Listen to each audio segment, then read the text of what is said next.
ഇനി നമ്മൾ എന്തു ചെയ്യും ദാസേട്ടാ? നളിനി കരഞ്ഞു പറഞ്ഞപ്പോൾ അവളെ എന്തു പറഞ്ഞ് സമാധാനിപ്പിക്കുമെന്ന് അറിയാതെ നിന്നു ദാസൻ. അയാളുടെ കണ്ണുകൾ തന്റെ മരുമകളുടെ മുഖത്തെത്തി. നളിനിയുടെ അത്രയും സങ്കടം നിത്യയുടെ മുഖത്തില്ല എന്ന് കണ്ടതും അയാൾക്കല്പം സമാധാനം തോന്നി. തന്റെ ഇളയ പെങ്ങളാണ് നളിനി. അവളോടല്പം സ്നേഹക്കൂടുതൽ ഉണ്ടായിരുന്നത് കൊണ്ട് തന്നെ തന്റെ കൂട്ടുകാരനെയാണ് അവൾക്ക് വിവാഹം ചെയ്തു കൊടുത്തത്. തന്റെ കൂടെ സ്കൂളിൽ അധ്യാപകനായി ജോലി ചെയ്യുകയായിരുന്നു വിദ്യാധരൻ. വിദ്യാധരന്റെ പെങ്ങളെ ദാസനും വിവാഹം കഴിച്ചു.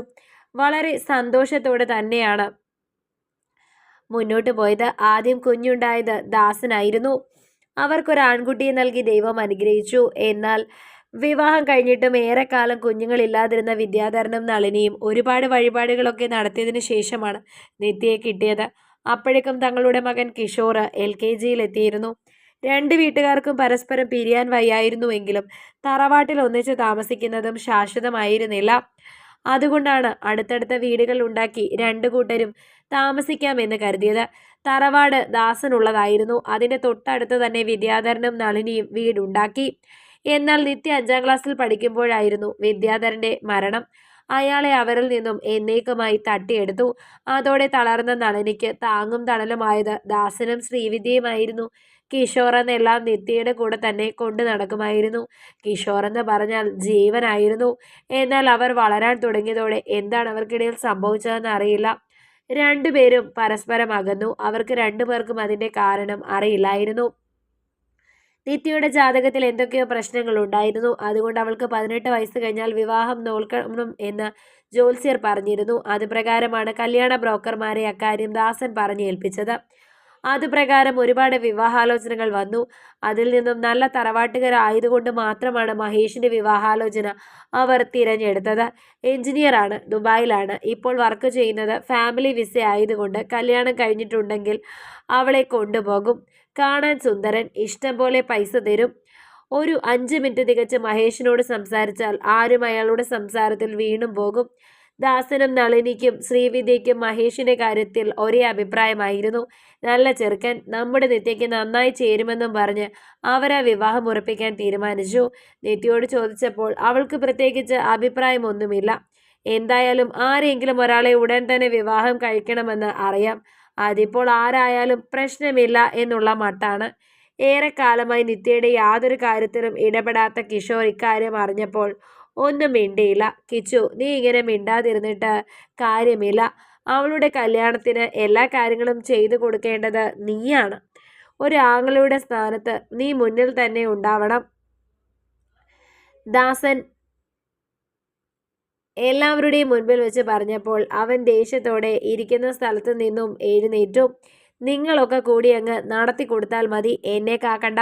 അതും പറഞ്ഞുകൊണ്ട് കിഷോർ ദേഷ്യത്തോടെ പുറത്തേക്ക് നടന്നു. അവന്റെ പെരുമാറ്റം കണ്ടപ്പോൾ നിത്യയ്ക്ക് വല്ലാത്ത സങ്കടം തോന്നി.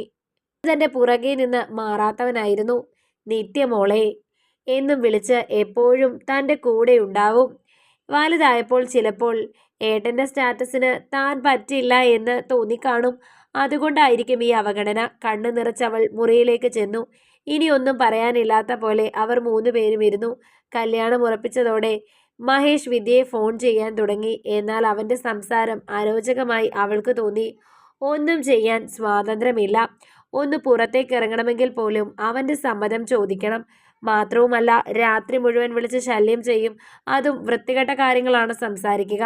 നിന്റെ ചുരിദാറിന്റെ ടോപ്പ് അല്പം താഴ്ത്ത്, നിന്റെ കാല് മുഴുവൻ കാണിക്ക് എന്നെല്ലാം പറഞ്ഞ് അവളെ ശല്യപ്പെടുത്തും. ഇതൊന്നും പുറത്തു പറയാൻ അവൾക്ക് ധൈര്യമുണ്ടായിരുന്നില്ല. അവൻ പറയുമ്പോൾ എനിക്ക് അങ്ങനെയൊന്നും ചെയ്യാൻ പറ്റില്ല എന്ന് തന്നെ നിത്യ ഉറപ്പിച്ചു പറഞ്ഞു. അത് മഹേഷിൽ ദേഷ്യമുണ്ടാക്കി. എടി, നിന്റെ കഴുത്തിൽ താലി കെട്ടാൻ പോകുന്നവനാണ് ഞാൻ. അതായത് നിന്റെ ശരീരം നൂല് ബന്ധമില്ലാതെ കാണേണ്ടവൻ. അപ്പോൾ ഞാനൊന്ന് ചോദിച്ചാൽ നിനക്കൊന്ന് കാണിച്ചു തരാൻ വയ്യ അല്ലേ? വേണ്ട, കല്യാണം കഴിഞ്ഞാൽ മോൾ ഇതിനെല്ലാം അനുഭവിക്കും. അതായിരുന്നു മഹേഷിന്റെ ഭീഷണി. ഒരിക്കൽ അമ്മയോട് നിത്യ അതിനെക്കുറിച്ചൊന്ന് പറഞ്ഞു നോക്കി. ഒരു പിച്ചും ഇനി മേലാൽ ഇങ്ങനെയൊന്നും പറയരുത് എന്നുമായിരുന്നു അമ്മയുടെ മറുപടി. അതോടെ അവളൊക്കെ തളർന്നു. ഇനി ഇക്കാര്യം ആരോട് പറയണമെന്ന് അറിയാതെ അവൾ നിന്നു. അപ്പോഴാണ് ദൈവം സഹായിച്ചതുപോലെ ഒരു കാര്യം നടന്നത്. മഹേഷിനെയും ഒരു ഫിലിപ്പീനി പെൺകുട്ടിയെയും അറബി പോലീസ് പൊക്കി. ഇമ്മോറൽ ട്രാഫിക്കിനാണ് പൊക്കിയത്. ആരോ ഒറ്റിക്കൊടുത്തതാണത്രേ. അത് നാട്ടിലറിഞ്ഞ് വലിയ തറവാട്ടിൽ പിറന്ന ചെറുക്കൻ്റെ സ്വഭാവം ഇതായിരുന്നോ എന്ന് എല്ലാവരും മൂക്കത്തെ വിരൽ വെച്ചുകൊണ്ട് ചോദിച്ചു. അപ്പോൾ മാത്രമാണ് അമ്മ ഞാൻ പറഞ്ഞ പരാതികളെക്കുറിച്ച് എല്ലാവരോടും പറയുന്നത്.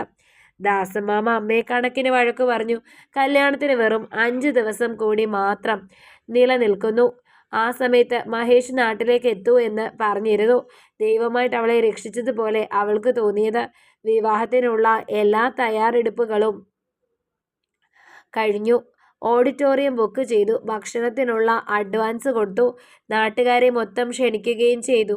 അപ്പോഴാണ് ഇങ്ങനെ സംഭവിച്ചത്. നമ്മുടെ കൂട്ടത്തിൽ നിന്ന് തന്നെ ഒരു ചെറുക്കനെ കണ്ടുപിടിച്ച് അവളുടെ കല്യാണം നടത്തിവെക്കാം. എന്താ നളിനി നിന്റെ അഭിപ്രായം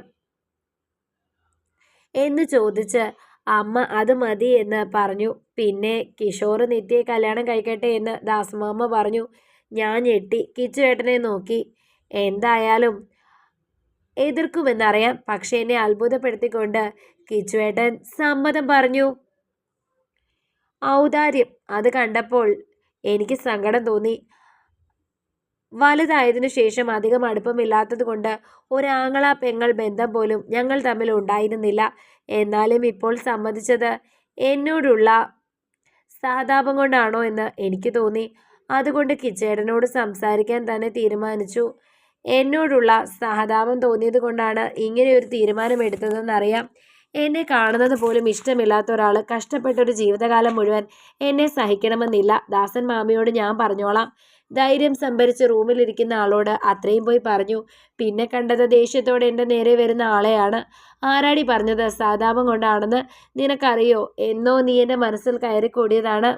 പക്ഷെ അത് തുറന്നു പറയാൻ പേടിയായിരുന്നു. അവരെല്ലാം എന്നെക്കുറിച്ച് എന്ത് വിചാരിക്കും എന്നായിരുന്നു ആശങ്ക.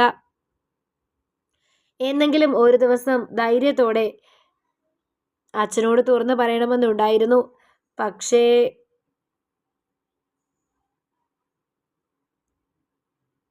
ഇതിനിടയിൽ കയറി വന്നത് ദൈവമായിട്ട് മഹേഷ് പക്ഷെ കഴിഞ്ഞില്ല. അപ്പോഴാണ് മഹേഷ് ഇതിനിടയിൽ കയറി വന്നത്. ദൈവമായിട്ട് അവനെ ഇങ്ങനെയൊരു കേസിൽ പെടുത്തിയത്. എന്നിട്ടിപ്പോൾ എല്ലാം ശരിയായപ്പോൾ അവൾ തുറന്നു പറയാൻ പോകുന്നു. എന്താടി നിനക്ക് തുറന്നു പറയാനുള്ളത്? ഒരു കാര്യം കേട്ടോ, ഈ ജന്മം എന്നെ അല്ലാതെ മറ്റൊരാളെ ഇനി നീ വിവാഹം കഴിക്കില്ല. അത്രയും പറഞ്ഞ് ചേട്ടൻ എന്നെ ആ നെഞ്ചിലേക്ക് ചേർത്തു. ആദ്യം കേട്ടത് ആക്സെപ്റ്റ് ചെയ്യാൻ ബുദ്ധിമുട്ടുണ്ടായിരുന്നു. എങ്കിലും ആ സ്നേഹം കണ്ടില്ലെന്ന് നടിക്കാൻ എനിക്കായില്ല. ഇന്ന് ഞങ്ങളുടെ വിവാഹമാണ്. ഏറെക്കാലത്തിന് ശേഷം കിച്ചേട്ടൻ്റെ മുഖത്ത് നിറഞ്ഞ പുഞ്ചിരി കണ്ടത് ഇന്നാണ്. ഇനി അങ്ങോട്ട് ഞങ്ങളുടെ പ്രണയകാലമാണ്. കഥ നിങ്ങൾക്കിഷ്ടമായെങ്കിൽ ലൈക്ക് ചെയ്യൂ. നിങ്ങളുടെ അഭിപ്രായങ്ങൾ കമൻ്റായി രേഖപ്പെടുത്തൂ. കൂടുതൽ കഥകൾ കേൾക്കാൻ ഈ ചാനൽ സബ്സ്ക്രൈബ്